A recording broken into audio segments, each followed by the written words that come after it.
Hello दोस्तों, welcome to stock learner. Stock learner में आप सबका बहुत बहुत स्वागत है। आज मैं कुछ स्टॉक्स के न्यूज़ और कुछ लेटेस्ट जो हमारे कंट्री में चल रही है उनके ऊपर कुछ डिस्कशन करूंगा। साथ में डाउ जोन्स कहाँ बंद हुई और भी बाकी स्टॉक्स में क्या पोजीशन है उसको हम लोग देखेंगे, समझेंगे और उसकी न्यूज़ को जानेंगे। और कुछ हम लोग आने वाले कंपनियां जो डिविडेंड दे रही हैं या फिर जिनका रिजल्ट निकलने वाला है उनके बारे में देखेंगे, समझेंगे। चलिए तो वीडियो को स्टार्ट करते हैं। जैसा कि आप लोग देख सकते हैं, मैंने स्क्रीन में कोरोना वायरस डिजीज़ के रिलेटेड इंडिया में क्या हालात हैं अभी रिसेंटली में उसको खोल रखा हूँ। आप देख सकते हैं कि अराउंड 3 लाख से ज़्यादा केसेस जा चुके हैं और चार्ट अभी भी स्पाइक ही जा रहा है। तो ये आने वाले टाइम पर और कैसा होगा, क्या होगा, इस पर हम लोगों को नज़र बनाए रखना है। इसके अलावा हम लोग और देख सकते हैं कि RBI panel to review ownership of private banks को मतलब पैनल में मिल रही है, एक ये भी न्यूज़ है। और एक न्यूज़ ये भी आया है कि जो पीएम केयर्स फंड में जो पैसे आ रहे हैं उसके लिए दिल्ली के किसी फर्म को ऑडिट के लिए हायर किया गया है। तो मे भी अब जो भी इनका रिज़ल्ट हो, इस पर भी जानते हो हमारे कंट्री में पॉलिटिक्स हर चीज़ में होती है, तो मे भी एक मुद्दा बनने। अब क्या होगा, इसका क्या इम्पैक्ट होगा, ये आगे चलकर देख सकते हैं। और एक सबसे बड़ी चीज़, 16 और 17 जून को प्राइम मिनिस्टर जी वापस से पूरे इंडिया के जितने भी स्टेट्स हैं सबके चीफ मिनिस्टर्स के साथ वापस से एक बार फिर से मुलाकात करेंगे। आगे का क्या प्लानिंग होगा कोरोना को लेकर और देश में क्या इकोनॉमी को लेकर बातचीत होगी, उन सब के चीज़ों पर चर्चा होगी। तो हम सबको इस पर भी एक नज़र बनाए रखना है। फिलहाल हम लोग अब स्टॉक पर आ जाते हैं, इसी की चार्ट पर चलते हैं।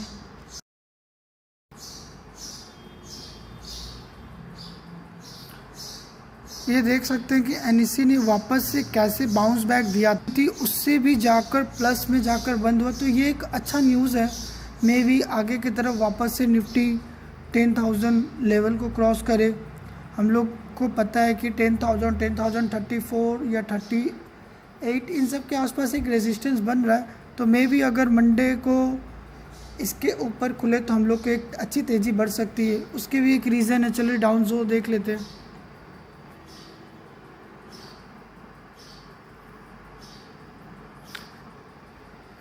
अभी हम लोग आ जाते हैं डाउ जोन्स पर। डाउ जोन्स देख रहे हैं कि लास्ट फ्राइडे मतलब फ्राइडे के सेशन को स्टार्टिंग में काफ़ी तेज़ दौड़ लगाई थी, उसके बाद थोड़ा प्रॉफिट बुकिंग शुरू हुई, फिर थोड़ा आगे चढ़ा, फिर प्रॉफिट बुकिंग शुरू हुई, फिर जाकर एक अच्छा खासा बाइंग आया है जो अराउंड 2% या फिर बोल सकते हैं 477 पॉइंट्स के अप जाकर बंद हुई। तो एक अच्छा खासा हम लोग बोल सकते हैं कि डाउ जोन्स अच्छे ग्रीन सिग्नल के साथ बंद हुआ है, जो हम लोगों को मंडे को इसका इम्पैक्ट देखने को मिल सकता है। मे बी ये इंडिया के शेयर मार्केट को एक जो रेसिस्टेंस बोला जा रहा है 10,000 या उसके ऊपर लेकर जाए, वहाँ से गैप अप ओपनिंग दे सके, जो हम लोगों को आगे 10,200 300 लेवल को नेक्स्ट वीक में कवर अप किया जा सके। चलिए आगे और न्यूज़ देखते हैं कुछ स्टॉक से रिलेटेड।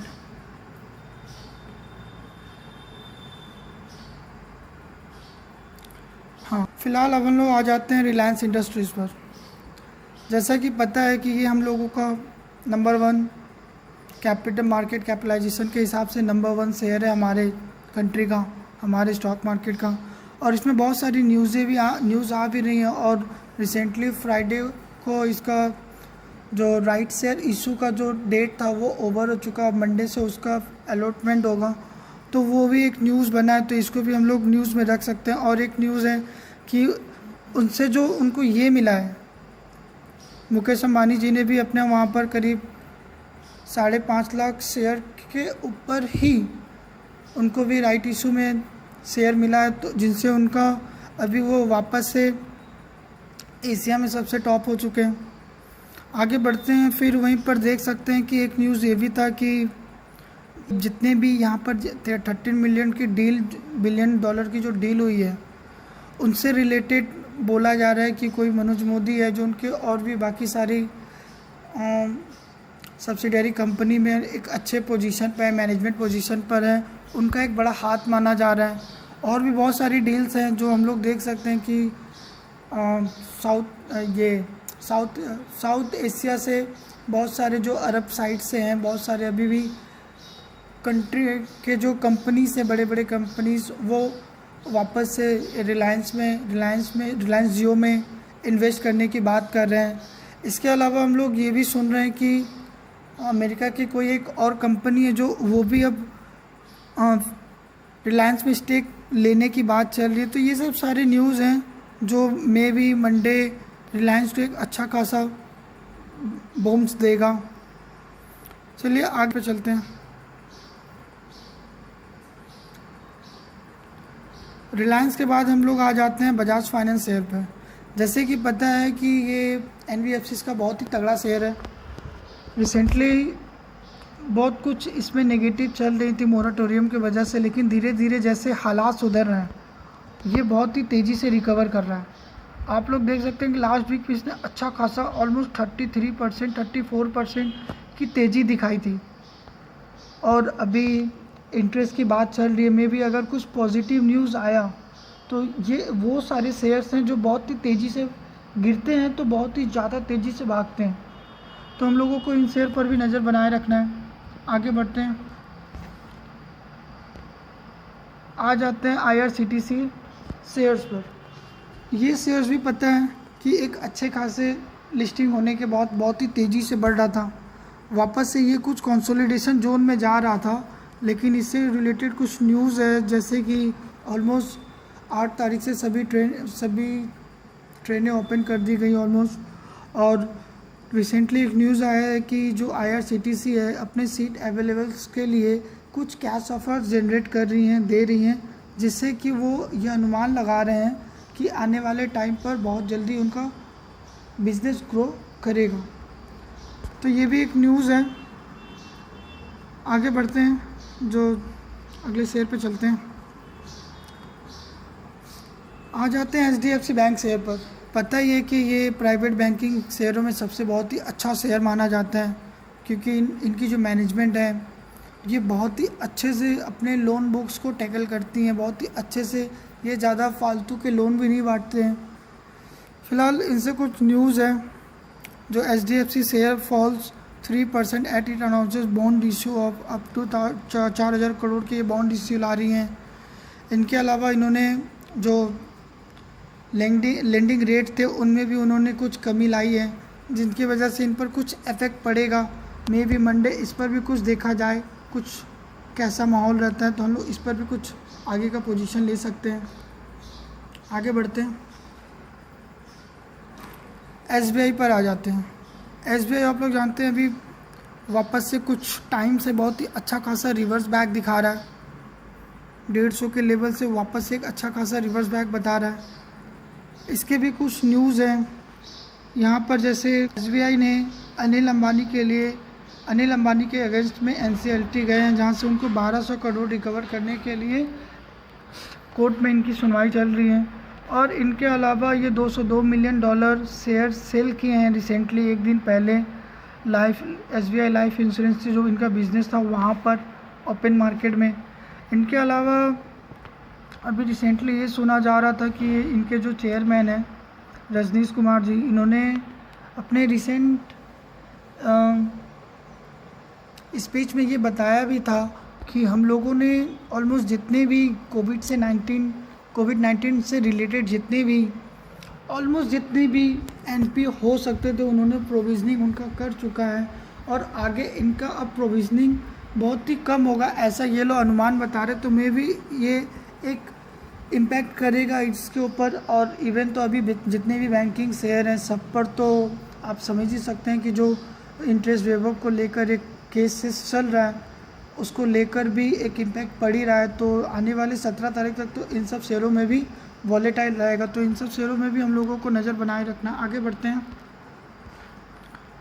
बंधन बैंक मैंने इसलिए चूज़ किया क्योंकि इसमें कोई ख़ास न्यूज़ था नहीं, बस एक ही न्यूज़ था कि ये जो इंटरेस्ट वेवर की केस चल रही है, जितने भी बैंक है सबसे ज़्यादा इनमें से किसी को इफेक्ट पड़ेगा लोन बुक पर तो वो है बंधन बैंक का, जो अराउंड ये बताया जा रहा है कि मोर देन 70% से ज़्यादा जो भी इंटरेस्ट का इफेक्ट होगा वो बंधन बैंक पे पड़ेगा।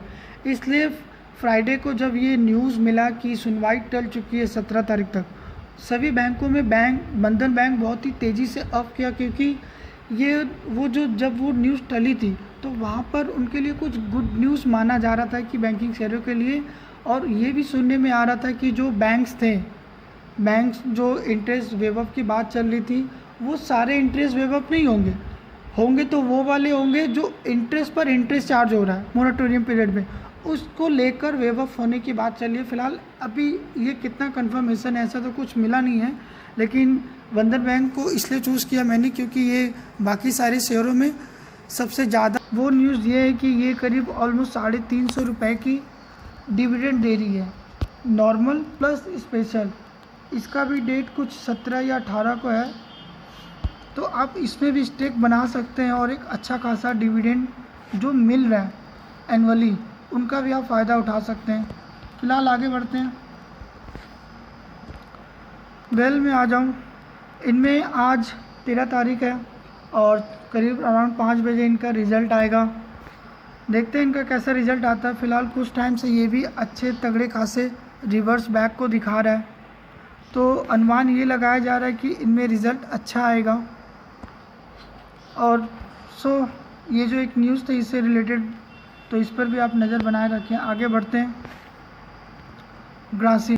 ग्रासिम की भी रिज़ल्ट आने वाली है, और साथ ही हम लोग ये समझ रहे हैं, ये जानते ही हैं कि जो वोडा आइडिया फ़ोन है उनमें भी इनका कुछ एक्सपोज़र है, रिलेटेड कुछ इनका भी प्रोमोटर से रिलेटेड कुछ है, तो उनमें जहाँ पर जो इफेक्ट पड़ेगा तो कुछ इफेक्ट इनसे भी पड़ेगा, क्योंकि वोडाफोन आइडिया को 18 तारीख को उनमें भी सुनवाई होने वाली है, तो उन पर भी हम लोग नज़र बनाए रखेंगे। साथ ही इनका आज रिज़ल्ट है तो इस पर भी नज़र बनाए रखेंगे। आगे बढ़ते हैं।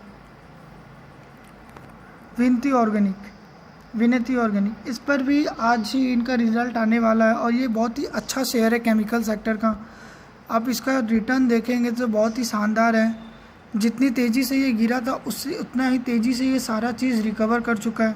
और अगर कुछ पास्ट की इसकी बात करें, 5 साल की बात करें, तो देख सकते हैं कि बहुत ही अच्छा खासा रिटर्न दिया है। यहाँ गिरावट आई थी कोविड की वजह से, लेकिन देखिए उतनी ही तेज़ी से ये वापस से रिकवर कर चुका है। तो इस पर भी इनका भी रिज़ल्ट आज ही है। देखते हैं कि ये मंडे को भी इनमें कुछ इफेक्ट आएगा इनके रिज़ल्ट की वजह से, तो इनमें भी लोग नज़र बनाए रख सकते हैं। आगे बढ़ते हैं। हिंडाल्को है, इनमें भी हिंडाल्को ने एक अच्छी खासी प्रॉफिट दी है। इन्होंने ईपीएस के जो एस्टीमेट थे उनको बीट कर दिया है। इनसे भी रिलेटेड देख सकते हैं प्रॉफिट 38% से बढ़ा है, तो ये एक अफेक्ट करेगा इनको मंडे मार्केट में। इसके अलावा डिक्सॉन देख सकते हैं, डिक्सॉन में भी एक अच्छी खासी रिज़ल्ट निकली हुई है लास्ट फ्राइडे को। ईपीएस भी इसने बीट कर दिया है और प्रॉफिट भी अराउंड 66% से जंप किया है। हालांकि शेयर लास्ट में कुछ प्रॉफिट बुकिंग आई थी, लेकिन मे भी ये मंडे को एक अच्छा खासा मूव दे अगर मार्केट पॉजिटिव की तरफ खुला तो इसमें भी कुछ अच्छा खासा बाइंग आएगा। और जहाँ तक लास्ट फ्राइडे को मैं सुन रहा था, इसमें करीब 5300 से लेकर 5500 के बीच में एक रेंज में इनका एक टारगेट दिया जा रहा है, तो मे भी मंडे आप इस पर भी जा सकते हैं। आगे बढ़ते हैं। ये सब न्यूज़ पर आप लोग अपना व्यू बनाए रखें और इनको अपने पोर्टफोलियो या फिर वॉच लिस्ट में शामिल रखें, और इनमें आप ट्रेड या फिर पोजीशन ले सकते हैं जैसा मंडे को मार्केट होगा। Thank you for watching my video. Please like and subscribe कर दें अगर मेरा वीडियो अच्छा लगा, और शेयर भी कर दें। Thank you.